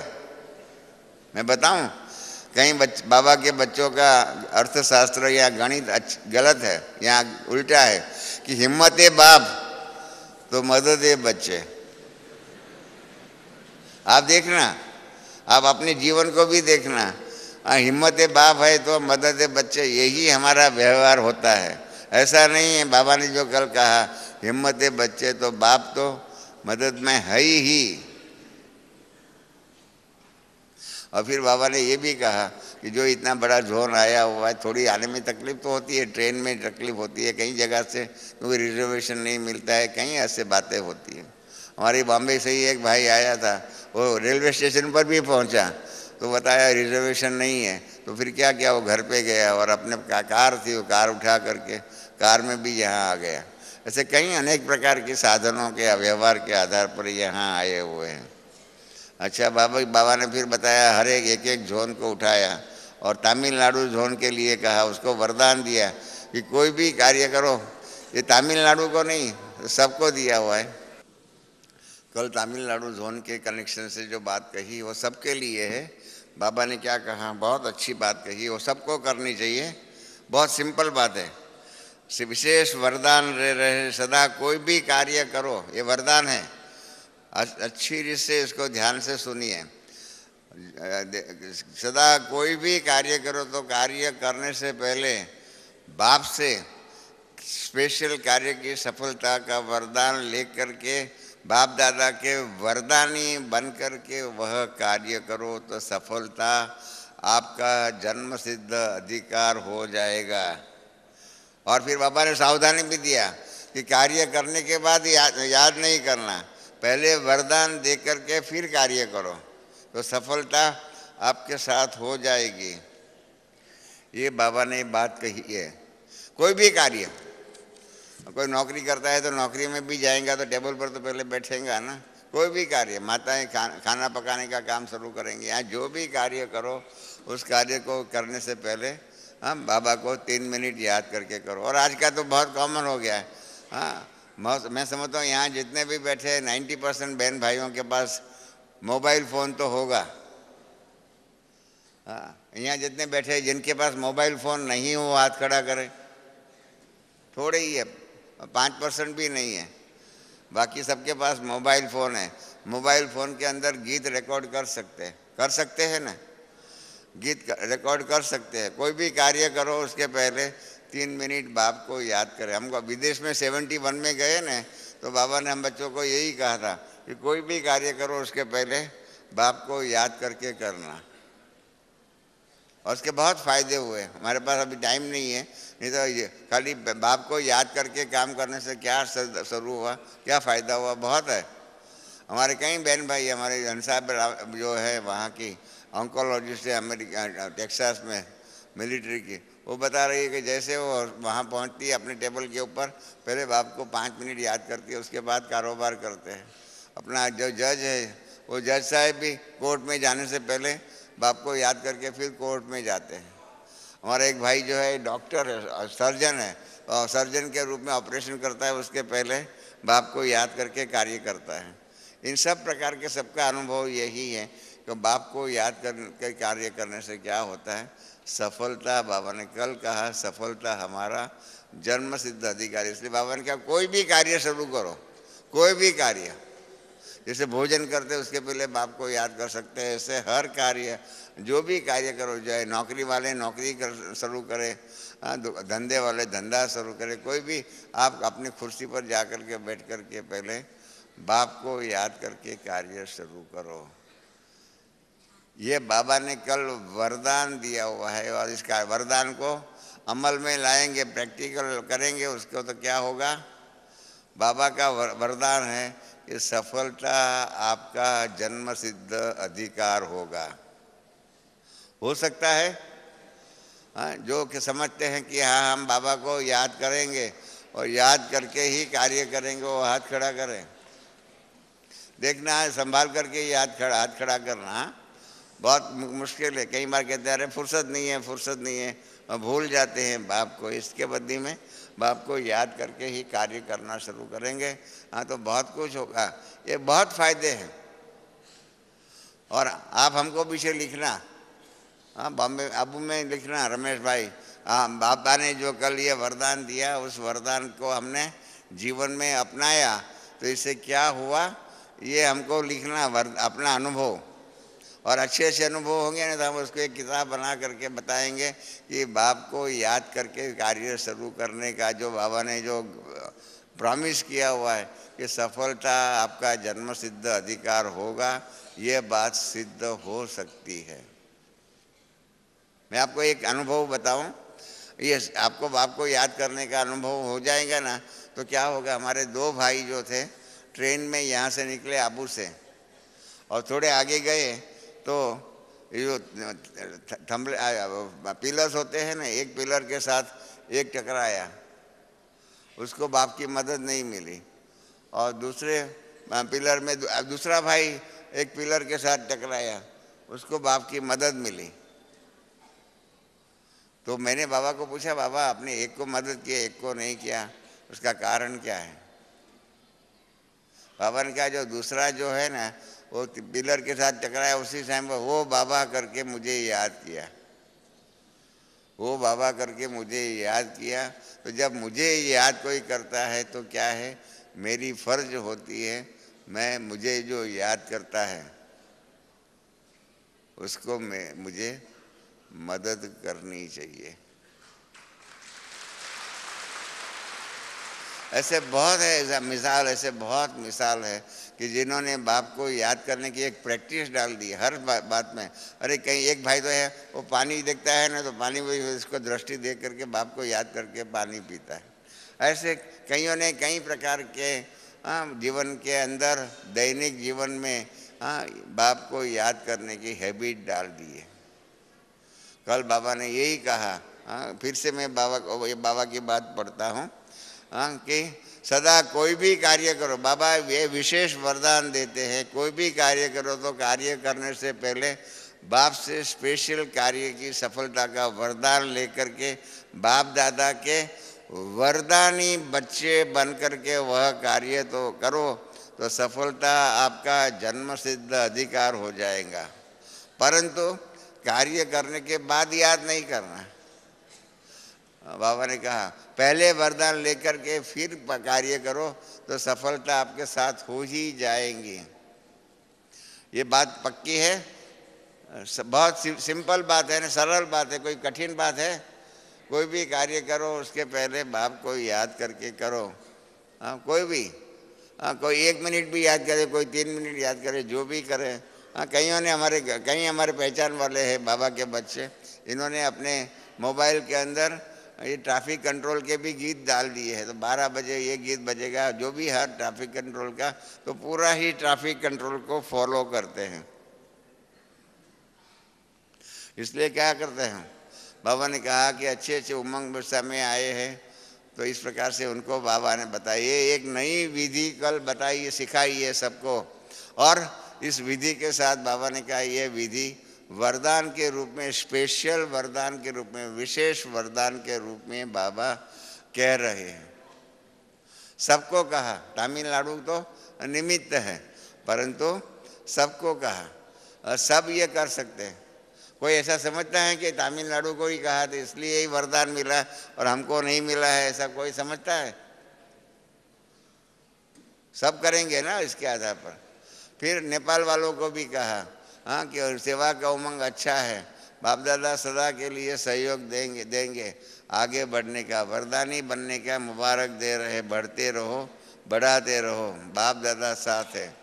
फिर बिहार बंगाल वालों को भी कहा कि यह जोन में भी अच्छी सेवा हो रही है, हाँ, बाबा खुश है। और साथ साथ सदा देखो, बाबा ने अपना गुह्य बातें सरलता से बता देते हैं कि बाप दादा सदा अमृत वेले चक्कर लगाते रहते हैं, सदा अमृत वेले चक्कर लगाते रहते हैं। एक सेंटर का एक भाई जो है ना, उसने अपने बाबा को बताया, रमेश भाई हमारे पास मुसीबत हो गई। मैंने कहा क्या हो गया? कि ये बाबा चक्कर लगाते हैं ना, तो क्या हो गया? तो कहा कि एक दिन मैंने बाबा को कहा रात को सोने से पहले कि बाबा हमको कल सुबह कोई एक काम करना है, जल्दी जाना है, इसलिए 4 बजे मुझे उठाना। देखो एक भाई का अनुभव है, मेरे पास लिखत में वो अनुभव पड़ा हुआ है। तो उसने बाबा को कहा कि मुझे 4 बजे उठाना। दूसरे दिन ठंडी के दिन थे, ये मतलब विंटर था, तो बाबा 4 बजे उसको उठाने के लिए आए। बाबा ने उसको कहा बच्चे उठो, बच्चे उठो। तो उसने उठने के बदले में वो रजाई जो है ना, ओढ़ने की रजाई ठंडी के, वो और ही सिर पर डाल दिया। तो देखो बाबा कितना रहम दिल है। बाबा आगे चलने लगे। बाबा ने कहा कि शायद बच्चा बहुत थका हुआ है, इसलिए उठता नहीं है। देखो कितना पोजीशन। मेरा जैसा हम कहेंगे देखो मुझे बुलाया और उठता नहीं है, ये पागल है, मूर्ख है, हम ऐसा बोल देते थे। बाबा ने क्या कहा कि शायद बच्चा बहुत थका हुआ है, इसलिए उठता नहीं है। तो ये उसने क्या होता है, ये ब्रह्मा बाबा के महावाक्य जो है, आवाज़ जो है ना, अभी आप बच्चों को, हम बच्चों को मुरली के द्वारा सुनने को नहीं मिलता है। पहले जो है ना, गुरुवार के दिन खास ब्रह्मा बाबा की साकार मुरली की टेप रिपीट होती थी। इसीलिए रिपीट होती थी ताकि सबको मालूम रहे ब्रह्मा बाबा का आवाज़ भी। जैसे गुलजार दादी का आवाज़ हम लोग इसलिए एक दिन पहले, जैसे अभी भी 20 तारीख को बाबा का कल अवतरण हुआ, 19 तारीख को गुलजार दादी का क्लास जरूर रखते हैं। इसके लिए कि गुलजार दादी किस प्रकार से बोलती है, उनका कैसे आवाज़ होता है, और अव्यक्त तो बाप दादा उनके तन के द्वारा बोलते हैं, तो इसमें क्या फ़र्क है वो आप नोट कर सकते हो। तो उस प्रकार से पहले ब्रह्मा बाबा का मुरली का आवाज़ आता था। इसके कारण क्या हुआ, वो भाई ने वो आवाज़ बाबा का सुन लिया, और सुना हो तब उसने देखा तो ब्रह्मा बाबा जा रहे हैं, और बाबा ने पहले ही बोल दिया कि शायद बच्चा बहुत थका हुआ है। तो इस प्रकार से बाबा का साथ और बाबा के साथ के आधार पर अपने कार्यों में बाबा का सहयोग लेने की एक कला है। इस कला को सीखना चाहिए, और जो इस कला को सीखेगा ना, उसको बाप दादा की मदद सदा ही सतत मिलती रहती है। ये एक कला सीखना है, कैसे बाप को हमारा सदा साथी बनावे। परमात्मा माता पिता जो है ना, संस्कृत में श्लोक, माँ बाप भी है, परमात्मा हमारा बाप भी है, सखा माँ भी, भाई भी है, और सखा भी है, साथी भी है। तो परमात्मा को साथी बनाने की कला सीखो, हम सब आपको, मैं आपको विशेष कह रहा हूँ कि हर कार्य में परमात्मा को साथी बनाने की कला सीखो, और फिर आप देखो तो आपके कारोबार में कितना फायदा आपको हो सकता है। फिर तो ये बाबा ने कहा, अमृत वेले बाबा चक्कर लगाता रहता है, तो ये याद रहे बाबा चक्कर लगाता है। बाप दादा ने देखा कि स्थान सेवा केंद्रों का अच्छा वृद्धि कर रहे हैं, बाबा विशेष हिम्मत पर सदा साथी बनने का वरदान दे रहे हैं। फिर बिजनेस विंग, पार्क आदि जो 5 विंग है उसके लिए बाबा ने कहा हाँ कि उनके द्वारा जो भी सेवा हुई है, जो लिस्ट बने हुए किनकी सेवा हुई, कैसे महारथी कोई विशेष वीआईपी की सेवा हुई है, सहयोगी की हुई, उसका लिस्ट बना करके यहाँ पर भेजना है। फिर बाबा ने डबल विदेशी की बात कही, हाँ कि डबल विदेशी के कारण बाबा का जो है विश्व सेवाधारी वो सिद्ध हो चुका। परंतु बाबा ने एक बहुत अच्छी कल बात कही, जो बाबा ने उन्हों को भी कही हुई है, उन्हों को कहने से पहले हम बच्चों को, भारत के बच्चों को भी ये करना जरूरी है। बाबा ने उनको कहा कि पहले अपना अपना कल्चर बदलने में उनको मुश्किलात होती थी, लेकिन अभी की रिजल्ट के प्रमाण सब बच्चे ब्राह्मण कल्चर के आदती हो गए हैं और परिवर्तन की शक्ति अच्छी दिखाई है। कितने देश के विदेश के कितने भाई बहन हैं, कोई अमेरिका का है, कोई इंग्लैंड का है, कोई रशिया का है, कोई ऑस्ट्रेलिया का है, कोई अफ्रीका का है, इतना अनेक का अपना अपना कल्चर था। परंतु सब पहले बहुत ही समस्या आती थी, अपना कल्चर विदेश का कल्चर समझ करके चलते थे। हमारी विदेश की सेवा करने वाली बहनों ने इन सब के अंदर ब्राह्मण कल्चर उनके रग रग में भर दिया है। ये विदेश में जैसे ब्राह्मण कल्चर कॉमन हो गया, बाबा ने कल कहा ना, हाँ विदेश के ब्राह्मण कल्चर के आदती हो गए हैं, इस प्रकार से भारत के बच्चों को भी ये आदती होना ही चाहिए। अभी क्या क्या है वो क्या है, थोड़ा हमारे जोन के कारण, हमारी भाषाओं के कारण, इन सब के कारण कोई समझता है कि मैं बंगाली हूँ, कोई समझता है मैं मद्रासी हूँ, कोई समझता है मैं कर्नाटकी हूँ, इस प्रकार से अभी भी है। हमारे पास हमारे फंक्शन में एक बार पालखी वाला करके बहुत प्रसिद्ध जूरिस्ट है, वो बॉम्बे में आया हुआ था, उसने यही कहा कि हिंदुस्तान के अंदर कोई पंजाबी है, कोई हिंदुस्तानी गुजराती है, कोई मराठी है, ये सब है, परंतु कोई भारतीय बहुत कम मिलते हैं। We are first Indian and then Gujarati, Punjabi, ये सब है भाषाओं के आधार पर। इस प्रकार से इस दैवी परिवार के सदस्य बनने के बाद हम पहले क्या है, हम सब ब्रह्मा के बच्चे सच्चे ब्राह्मण है। ये ब्राह्मण कल्चर हमको डेवलप करना है। ये ब्राह्मण कल्चर क्या है, हमारे जो भी यहाँ सेंटर वाले के क्लास कराने वाले हैं उनको हमारा अनुरोध है कि ब्राह्मण कल्चर क्या है और ब्राह्मण कल्चर हमारे रग रग में कैसे आ जाए। जैसे विदेश के बहनों ने विदेश के बहन भाइयों के अंदर ब्राह्मण कल्चर लाया और उसका सर्टिफिकेट बाबा ने कल दिया कि ब्राह्मण कल्चर के आदती हो गए हैं। इस प्रकार से भारत के बच्चों से भी बाबा को ये सुगंध आनी चाहिए कि बच्चे पहले ब्राह्मण कल्चर वाले सच्चे ब्राह्मण हैं। ये ब्राह्मण कल्चर हमको हमारे भारत के अंदर भी लाना जरूरी है, नहीं तो क्या हो गया है, ये जोन का हो गया है, क्या क्या हो गया है। मैं आपको बताऊं, अपने ज्ञान का एक भाई हाईकोर्ट का जज है, हाईकोर्ट का जज है, और वो एक डिस्ट्रिक्ट का भी पालक जज भी था। वो वहाँ गया तो वहाँ के सेंटर पर गया तो वहाँ की बहनों ने और वहाँ के स्टूडेंटों ने कहा नहीं ये तो वो सेंटर का है, हमारा नहीं है। उसको ट्रीटमेंट भी अच्छी नहीं दिया, क्या वो तो वहाँ का है। इस प्रकार से हमारे जीवन में सेंटरों का भेद, जोन का भेद, इस प्रकार का भाषा भेद आदि अभी तक हमारे जीवन से गया नहीं है।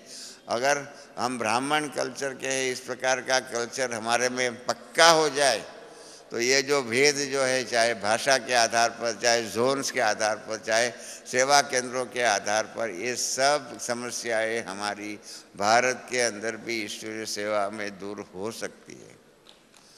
बहुत बड़ी बात बाबा ने कह दिया है, और बाबा ने विदेश के लिए कह दिया। हाँ बाबा, अभी हम भारत के बच्चों से भी हम ब्राह्मीण हैं, पहले ब्राह्मीण है, इसके बाद जो भी है, गुजराती है, मराठी है, पंजाबी है, बंगाली है, जो भी है वो पीछे हो सकता है। पहले हम सब कौन है? हम ब्राह्मीण हैं। ब्राह्मीण कल्चर हमारा जो है, वो ब्राह्मीण कल्चर हमारी रग रग में चला जाना चाहिए। क्या है कि हम इस जन्म में ये है, कल दूसरे जन्म में दूसरे हो गया, क्या क्या हो सकते हैं। स्टेनिस्लेव करके ट्रांसपर्सनल साइकोलॉजिस्ट है, वो आत्माओं को पिछले जन्मों में भेजता था और पिछले जन्मों के संस्कार को इमर्ज करता था। तो उसने देखा, अमेरिका में उसने प्रयोग किया था, कहीं 3-4 जन्म के पहले भारत की भाषा बोलते थे, है ना। 3-4 जन्म पहले भारत का था, कोई कहाँ का था, कोई कहाँ का था, इस प्रकार से होता है। तो हम भी ऐसे समझे, इस जन्म में हम गुजरात के हो, पिछले जन्म में बंगाल के भी हो सकते हैं, उसके पहले के जन्म में पंजाबी भी हो सकते हैं, क्या क्या हो सकता है। बाबा ने तो साफ कहा हुआ कि विदेश में जो गए हुए हैं, अपनी सेवा अर्थ लास्ट 3-4 जन्म से ही वहाँ गए हुए, पहले तो ब्राह्मण कल्चर वाले ही थे। अगर विदेश के बहन भाइयों को बाबा ऐसा कह सकते हैं, तो हम क्यों नहीं ऐसे समझे कि हम ये जोन के आधार पर, सेवा केंद्रों के आधार पर, ऐसे या तो भाषा के आधार पर जो भी डिवीज़न जो है वो खाली सेवा के लिए है, बाकी ब्राह्मण कल्चर ही हमारा कल्चर है, संस्कृति है, डिवाइन फैमिली है, ये बात पक्की करनी है। फिर इसलिए बाबा ने कल ये कहा, बहुत अच्छी बात कही है। और इसलिए क्या कहा बाबा ने, फिर एक दूसरी बात कही है, सबको संतुष्ट बनकर के संतुष्ट मणि बनना है। ये बहुत अच्छी बात कही है। हाँ, संतुष्ट बनकर के, संतुष्ट मणि बनकर के आगे बढ़ना है। तो क्या बनना है हमको? संतुष्ट मणि। ये सारी बातें बाबा ने कही। और फिर बाबा ने कहा, चाहे क्या है, चाहे कोई इंडिया का है, चाहे विदेश का है, चारों ओर के बच्चे बाप दादा को देख रहे हैं। और बाबा ने हंसते से कहा कि यो क्यों कर, टाइम भी बदली हो जाता है। अभी ऑस्ट्रेलिया जो है यहाँ से 3-4 घंटा आगे है, तो बाबा यहाँ 7 बजे आता है, तो वहाँ 10:30-11 बज जाता है। और अमेरिका आदि में 10-12 घंटा पीछे है, तो उनके लिए सुबह का टाइम हो जाता है। इसलिए बाबा ने कहा, हाँ चाहे टाइम बदली होता रहेगा, हाँ, परंतु बाबा के सबको ये दे रहा है, बाबा वरदान दे रहा है। और फिर बाबा ने दादी जानकी को भी कहा, जनक बच्ची अच्छी निमित्त है और अच्छी सेवा करा रही है। ये 9:07 हुई है। उसके बाद बाबा ने स्टेज का कारोबार शुरू हुआ। स्टेज पर सबको मिले, हाँ, जानकी दादी को मिले, रत्नमयी दादी को, सारा आपने मुरली में पढ़ा होगा। ब्रिजमोहन भाई ने दिल्ली का भी बताया। इसके अंदर बहुत अच्छी सेवा का एक लक्ष्य बाबा ने दिया। बाबा ने ब्रिजमोहन भाई ने कहा कि बाबा इतना बड़ा अच्छा प्रोग्राम कर रहे हो, उसके लिए कोई बात कहो, प्रेरणा दो। तो बाबा ने प्रेरणा यही है, ये आप सब पक्का करके रखो, ईश्वरीय सेवा के अंदर अभी क्या करना है। बाबा कहते प्रेरणा यही है कि जो भी आए, फंक्शन जो होगा ना, बहुत बड़ा फंक्शन कर रहे हैं दिल्ली के अंदर, बहुत बड़ा। आज कल रात को ब्रिजमोहन भाई से मैं बात करता, आज सुबह भी मिले, तो बाबा ने कहा कि यही है कि जो भी आए वो कुछ लेकर के जाए। और क्या लेकर के जाए? क्या लेकर के जाए? अब हम सबको ईश्वरीय सेवा जो करनी है, उसमें ये बातें सबको देनी है और ये लेकर के जाए, इसका पुरुषार्थ करना है। क्या? पहली बात, वायुमंडल से शांति के वाइब्रेशन लेके जावे। समझा? पहली बात क्या बाबा ने कही? सेवा करते उसके अंदर पहला क्या होना चाहिए? वायुमंडल से शांति का वाइब्रेशन लेके जावे। और दूसरी बात, आगे बढ़ने के वाइब्रेशन लेके जावे। आगे बढ़ने के वाइब्रेशन लेके जावे। सुनते तो है और अच्छा तो लगता है, लेकिन अभी अच्छा बनने की प्रेरणा लेकर के जावे, यही कोशिश करनी है। सेवा के लक्ष्य में क्या बताया बाबा ने? वाइब्रेशन, क्या कहे, वाइब्रेशन शांति के लेके जावे। दूसरा, आगे बढ़ने का वाइब्रेशन लेके आ जावे। और दूसरा, तीसरी कहेंगे अच्छा तो है, अच्छा तो है, आप उनको क्या कहो? हाँ, अच्छा बनने की प्रेरणा लेकर के जाए। ये हो सकता है? अभी शिवरात्रि का कार्यक्रम आपके हम सबके पास होगा ना। अच्छे में अच्छी रीत से 77 शिवरात्रि मनाने की है, तो इसके लिए ये वाइब्रेशन सबको लेके जा करने का है। सेवा का लक्ष्य क्या रखना है? शिवरात्रि के ऊपर लक्ष्य क्या रखना है?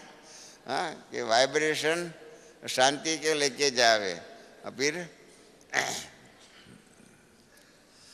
और आगे बढ़ने का वाइब्रेशन लेके जावे। और जो सुनते हैं उसको अच्छा जो सुनते अच्छा अच्छा कहते हैं, उसके बदले में अच्छा बनने की प्रेरणा लेकर के जाए। ये इस वर्ष का ईश्वरीय सेवा का लक्ष्य बाबा ने दिया। ठीक है ना? सबको मंजूर है? हाँ, अभी शिवरात्रि इसी लक्ष्य से करना। फिर बाबा ने हमको कहा, आपकी बाबा ने जो कहा मैं आपको सुना देता हूँ। मैंने बाबा को कल संदेश भेजा था। हमारे स्पार्क की मीटिंग में भी उसकी चर्चा हुई थी और मैंने बाबा को संदेश भेजा था। यहाँ पर भी जो भी बहन उस टाइम पर थे, वो अहमदाबाद की वंदना राज करके एक बहन आई थी। उसने अहमदाबाद के अंदर नए ढंग से महात्मा मंदिर के अंदर म्यूजियम बनाया हुआ है, महात्मा गांधी के कनेक्शन। उसके अंदर 3 डायमेंशन है, होलोग्राम आदि आदि नए तरीके से वो म्यूजियम बनाया हुआ था। तो हमारे पास उसका समाचार आया था, तो हमने उस बहन को बुलाया और यहाँ पर दादी जानकी से भी मिलाया, दादी गुलजा दादी से भी मिलाया, हमारे मुन्नी बहन मोहिनी बहन से भी, ईशु दादी से भी मिलाया। वो दादी कॉटेज में भी गई, स्टूडियो में भी जाकर के उसने अपना अनुभव सुनाया और अपने स्पार्क मीटिंग में भी उसने बात कही और आप सबको यहाँ इस स्टेज पर भी मिली हुई थी। तो वो अभी हम चाहते हैं कि हमारे जो म्यूज़ियम जो है ना, वो म्यूज़ियम्स पुरानी स्टाइल के बने हुए हैं, उसको नई स्टाइल से विज्ञान की साधन के आधार पर, क्योंकि 4-5 साल पहले और अपना जर्मनी का एक भाई होलोग्राम से ब्रह्मा बाबा का चित्र बना करके लाया था। नई चीज़ है होलोग्राम। उस टाइम पर हिंदुस्तान में भी ये बात नहीं आई थी। जर्मनी का भाई जर्मनी में बना करके लाया था। मैं भी स्टेज पर बाबा के वहाँ ही था, मैं साथ में वो भाई को लेकर आया था। तो बाबा ने वो होलोग्राम को देख करके मुझे कहा कि बच्चे, भविष्य के चित्र इस होलोग्राम की स्टाइल से, उनके आधार पर, इस विज्ञान के ये नई कला है उसके आधार पर नए बाबा के म्यूज़ियम के चित्र बनने चाहिए। मैंने कहा बाबा ज़रूर करेंगे। जब बाबा डायरेक्शन देते हैं, श्रीमत देते हैं, तो हमारी फ़र्ज हो जाती है कि हम उसको करें। परंतु क्या है, वो होलोग्राम की टेक्निक जो है हमारे पास अभी तक हिंदुस्तान में नहीं आई थी।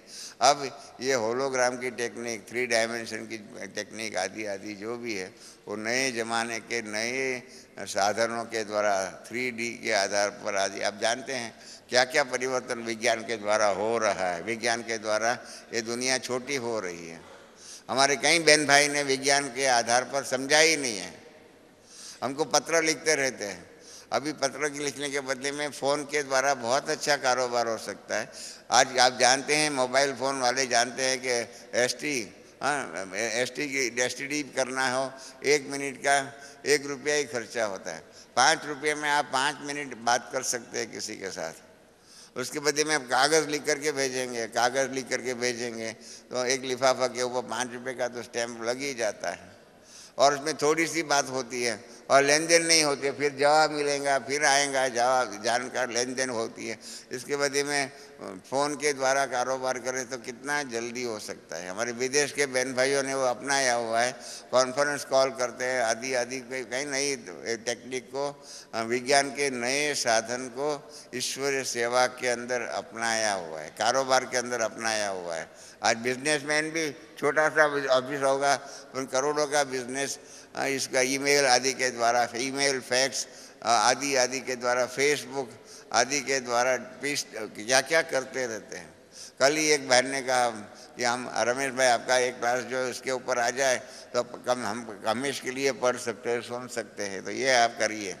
तो इस प्रकार से विज्ञान के नए साधन जो है उसको अपनाना चाहिए। वो हमने बाबा को लिखा था, तो बाबा ने कहा ये बात भी अच्छी है, तो ये बाबा ने कल छुट्टी दिया हुआ है, क्योंकि हमको कई बातों में नए कारोबार करने के लिए बाबा ने वरदान दिया है। तो इसके आधार पर ये विज्ञान के नए साधनों के आधार पर हम चाहते हैं कि हमने नक्की किया उस बहन के साथ मिल करके कि बाबा का म्यूजियम जो है उसमें 3 बातें बदली कर सकते हैं। एक तो ब्रह्मा बाबा का परिचय उस प्रकार से दे सकते हैं, फिर राजयोग के द्वारा अनुभूतियाँ क्या हो सकती है, 3 डायमेंशन के इफेक्ट के द्वारा बहुत कुछ हो सकता है, रियलाइजेशन आदि आदि वो सब बातें हो सकती है। और तीसरी बात कि जो सत्युग हम दुनिया को दिखाना चाहते हैं वो सत्युग की भी बातें दुनिया वालों को दिखा सकते हैं।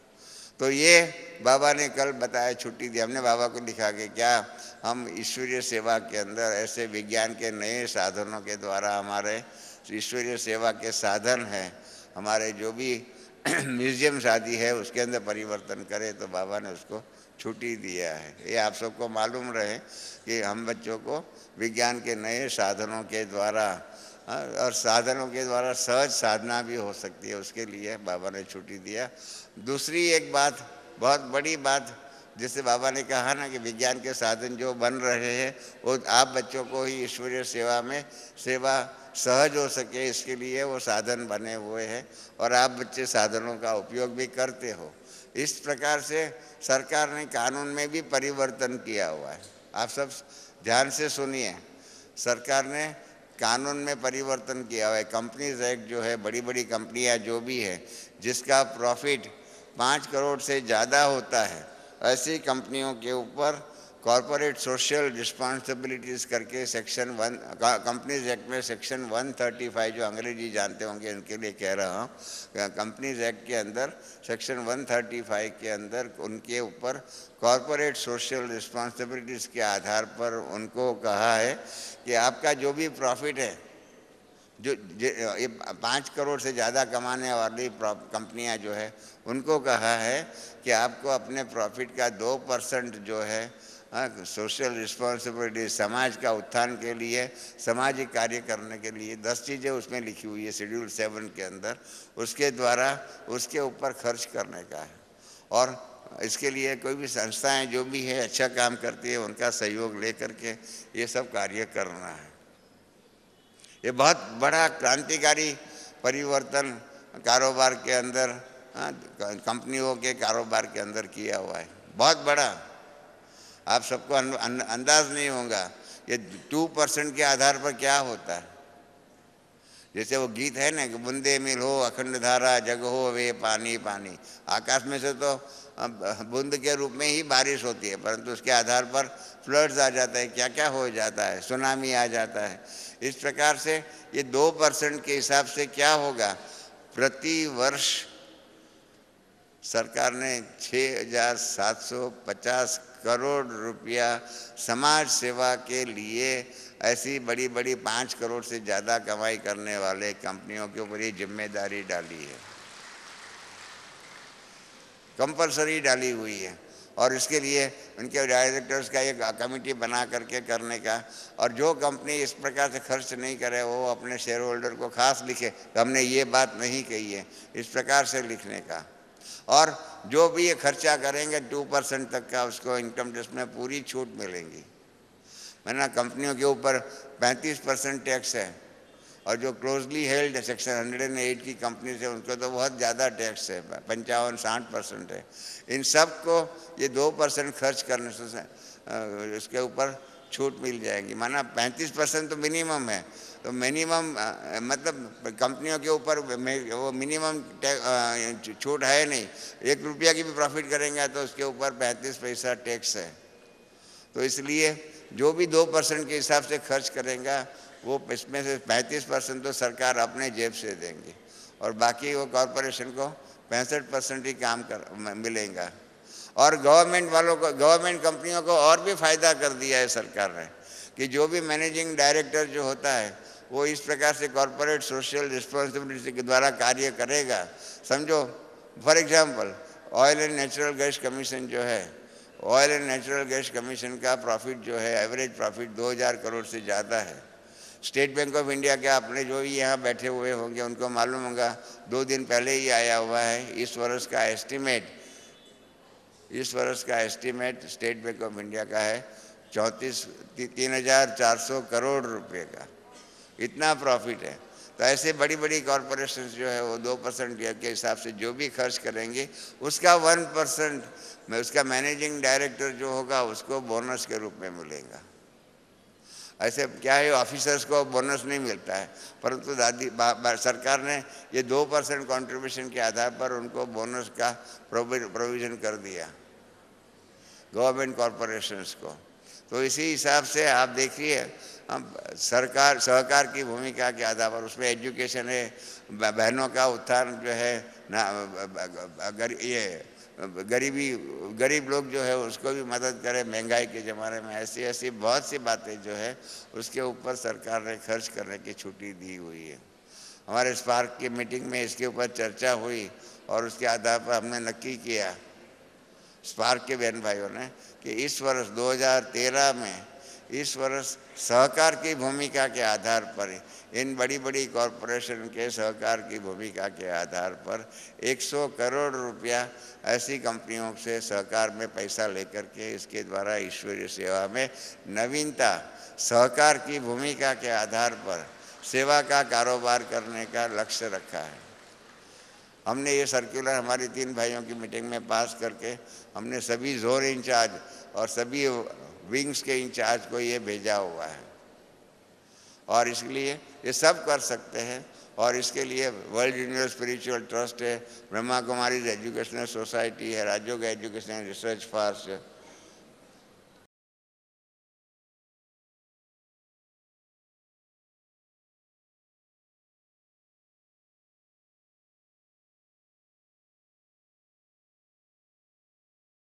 तो इस प्रकार से ये कारोबार जो है, इस प्रकार से 2% के खर्च के हिसाब से ये कारोबार करना है।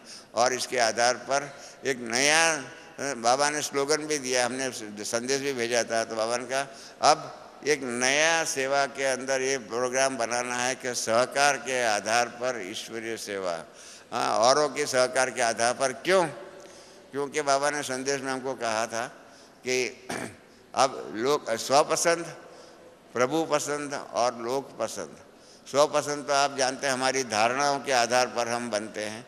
प्रभु पसंद जो है, हाँ, परमात्मा के बाबा के बच्चे बनकर के धारणाओं के आधार पर बनेंगे। और अब लोक पसंद बनना है तो लोगों की सेवा करने के लिए लोगों की समस्याएं जो भी है, इन समस्याओं को उनके साथ मिलजुल कर कारोबार करने का, इस प्रकार का कारोबार करेंगे तो क्या हो जाएगा, ईश्वरीय सेवा में एक नया chapter, new dimension in godly service हो जाएगा। और इसलिए ये नया आयाम को, नया गॉडली सर्विस का कारोबार जो भी है, इसके लिए कल बाबा ने छुट्टी दिया। मैं इसलिए बाबा का ये नई छुट्टी का जो कारोबार जो है, जो बाबा ने दिया हुआ है, स्टेज पर सबके सामने कहा हुआ है, ये आप सबको मालूम रहे। और इस प्रकार से जिनों का कनेक्शन ऐसी बड़ी बड़ी कंपनियों के ऑफिसरों आदि के साथ होगा तो काम अच्छा हो सकता है। एक एमपी जो भी है, हर एक एमपी को 5 करोड़ रुपया प्रति वर्ष खर्च करने का अधिकार है। आप सबको मालूम नहीं होगा, हम तो यहाँ कारोबार में रहे हुए, इसके मालूम है कि एक सेवा केंद्र के अंदर उनकी एमपी की इतनी अच्छी सेवा की हुई है, उसके आधार पर उस एमपी ने उस सेवा केंद्र को 50 लाख रुपये का सहयोग देने का कबूल किया हुआ है। स्टेट बैंक ऑफ इंडिया ने बाबा की यहाँ जो ट्रॉम्बे हॉस्पिटल जो है उसको 2 एम्बुलेंस दिया हुआ है। ईस्टर्न जोन के अंदर कहीं 2-4 ऐसी है जिनके अंदर स्टेट बैंक ऑफ इंडिया ने कार दिया हुआ है। ऐसे बहुत कुछ सहयोग दिया है। 1-1 लाख, 2-2 लाख, 5-5 लाख तो कई सेवा केंद्रों को ईश्वरीय सेवा के अंदर मदद के रूप में मिल रहा है। हम MOU बना करके उनके साथ कारोबार करते हैं। तो एक नया इस प्रकार से ईश्वरीय सेवा का एक नया चैप्टर सहकार के आधार पर, कॉरपोरेशन के आधार पर सेवा करने का प्रोग्राम बनाते हैं, तो इस प्रकार से ये कारोबार बहुत कुछ अच्छा हो सकता है। और इसलिए ये नया कारोबार जो है हमारे बुद्धि में भी परिवर्तन करने का है कि सहकार के द्वारा हम सेवा कैसे कर सकते हैं, जिसको अंग्रेजी में कह सकते हैं कि स्पॉन्सरशिप के द्वारा, या तो MOU बन करके मेमोरेंडम ऑफ अंडरस्टैंडिंग आदि के द्वारा कार्य कर सकते हैं बड़ी बड़ी कंपनियों आदि के द्वारा। और उसके द्वारा हमारे एजुकेशन का कारोबार, हमारे बहनों के जीवन का उत्थान आदि करने के लिए जो 10 बातें लिखी हुई है हम सब वही कर रहे हैं। वही बात सरकार बड़ी कंपनियों के सहयोग से हम कर सके, इसके लिए हमारे लिए उसका गेट खोल के रखा हुआ है सरकार ने। तो ये बात करनी है, एक नया कल्चर हमको डेवलप करना है, हमारे बुद्धि के अंदर ये नया परिवर्तन करके नई सेवा का कारोबार करना है, ये बात बाबा ने कही हुई है। तो इसके लिए आप सब सोचना, इसके बारे में बाबा ने कल बताई है। बाकी एक बात दूसरी एक मेरे को आप सबको कहने की थी कि जिसने जिसने हम आगे बढ़ते जाते हैं ना, तो दुनिया वाले भी हमारा फ़ायदा लेने का प्रयत्न करते हैं। कल के अखबार में आया हुआ है, आप सब ध्यान से सुनिए कि अभी क्या हो रहा है। हमारे महाराष्ट्र में भी ऐसा ही हुआ है कि एक बहन ब्रह्मा कुमारी बन करके दुनिया वालों से सहयोग लेकर के करोड़ों रुपये का फ़ायदा सेवा का ले रही है ब्रह्मा कुमारी के नाम पर। इस प्रकार से परसों ये अहमदाबाद का 19 तारीख का है न्यूज़पेपर, उसमें लिखा हुआ है, मैं आप पढ़ता हूँ कि आसाराम के गुंडाओं ने अहमदाबाद में रानी विस्तार में गीता स्कूल के अंदर प्रजापिता ब्रह्मा कुमारी के नाम पर मातृ और पितृ पूजन के कार्यक्रम की योजना बना करके परमिशन लेकर के फिर वहाँ जा कर के आसाराम बाबू को फोटो बता करके उसमें उनकी आरती करके आसाराम बाबू के ज्ञान का प्रचार करने का कारोबार किया। लोग इसके कारण उनसे विरुद्ध हो गए, उन्होंने जो करने वाले आए थे ना उनको भगा दिया, उनकी गाड़ी का शीशा वैसे तोड़ दिया। इस प्रकार से कल आया हुआ है। और ख़ास लिखा है, जो स्कूल की जो आचार्य थी, प्रिंसिपल जो थी, उसने कहा है, भारती बहन करके है, उसने लिखा है कि सोमवार को, ये पिछले सोमवार को, 2 दिन पहले के सोमवार को, 2-3 दिन पहले के सोमवार को, कि दोपहर में 3 बजे वो आए सफ़ेद कपड़े में, हम ब्रह्मा कुमारी से आए हुए हैं और हमको बच्चों को मातृ और पितृ महिमा पूजन का कार्यक्रम सिखाने के लिए हम आए हुए। और ब्रह्मा कुमारी का नाम तो सबने सुना हुआ है, तो इसलिए उन्होंने वो प्रिंसिपल बहन तो छुट्टी पर थी, उसका क्लार्क था इंदिरा बहन करके, उसने उनको छुट्टी दे दिया। छुट्टी लेकर के वो ब्रह्मा कुमारी के ड्रेस में आए हुए थे और इन्होंने जा कर के आसाराम बाबू का फ़ोटो निकाला और उसकी आरती कर करके उनका कारोबार सिखाना शुरू कर दिया। उसके कारण उन्होंने खास लिखा हो कि ऐसे ब्रह्मा कुमारी के नाम पर ओम शांति भवन से भी हम आए हुए, इतने तक उनका न सिर्फ ड्रेस परंतु ब्रह्मा कुमारी का ओम शांति भवन जो है वहाँ से हम आए हुए। इस प्रकार के हमारे नाम पर डुप्लीकेट बन कर के जा कर के इस प्रकार से सेवा की। और इसके कारण क्या हो गया, ये तो अखबार वाले सब जान गए, लोगों ने भी पहचान लिया और इसके कारण हमारा नाम बदनाम होते होते रह गया। पर तो कहने का तात्पर्य यही है कि अभी हमारा संस्था का बाबा का नाम जितना जितना प्रसिद्ध होता जाएगा, इतना इतना हमारे नाम पर, जिसको हम गुजराती में कहते हैं कि हमारे नाम पर अपना बंदूक की गोली चलाने के लिए इस प्रकार से लोग आगे आ रहे हैं। बहुत हमारे पास ऑफर्स आ रही है कि हम ये करें, माइंड मेजर, ये याद शक्ति बढ़ाने का कार्यक्रम करें। इसने इतनी प्रपोजल आती है हमारे नाम पर, मतलब ब्रह्मा कुमारी के नाम पर ये काम करने का। तो इसलिए याद रहे कि कल जैसे ये अखबार में आया कि ब्रह्मा कुमारी के नाम पर मातृ पितृ वंदना का कार्यक्रम करने के बाद वहाँ जा कर के फिर ये नाम तो इस पर लिखा हुआ है, इसलिए मैं पढ़ता हूँ कि अखबार में आया गया आसाराम बापू का फ़ोटो रख करके उसकी आरती उतारना और उनका गायन भजन आदि सब करना और उसके ज्ञान सुनाने का स्कूल में जो प्रयत्न किया। और उसके बाद में उसमें लिखा हुआ है कि अपनी गलती मालूम पड़ गई, इसके कारण क्या हो गया, उस विस्तार के लोग, स्कूल के माँ बाप बच्चों के माँ बाप आदि उन्होंने साधकों को गुंडागिरी से किया, मारपीट किया और मामला बहुत बिगड़ गया, ऐसा मतलब इस अखबार में आया हुआ है। तो इसलिए ये आपको ध्यान पे रहे कि हमारे नाम पर ऐसे काम करने वाले दुनिया में आगे हमारा नाम का फ़ायदा लेने के लिए दुनिया में लोग आ रहे हैं, ये बात आपको ध्यान में रहे। आप समझ गए? ये बहुत बड़ी बात है कि हमारे नाम पर कलंक लगाने वाली कार्यविधि करने के लिए लोग आएंगे, हमारा नाम बदनाम करेंगे। लोग कहेंगे अरे अच्छा, उनको मालूम नहीं होगा तो ऐसा ही कहेंगे, अच्छा ब्रह्मा कुमार भी ऐसे होते हैं, ब्रह्मा कुमारियाँ भी ऐसे होती है। इस प्रकार से हमारा नाम बदनाम करने के लिए दुनिया वाले हमारे नाम पर काम अपना करने के लिए आएंगे। ये सावधानी कल के अखबार में आया था, सोमवार के दिन दोपहर में 3 बजे ये बना अहमदाबाद के अंदर, एक गीता स्कूल करके एक है, स्कूल के अंदर ये बात हुई है। तो ये बात आपके ध्यान पर रही है, कल का कारोबार जो है ये आपको मालूम रहे।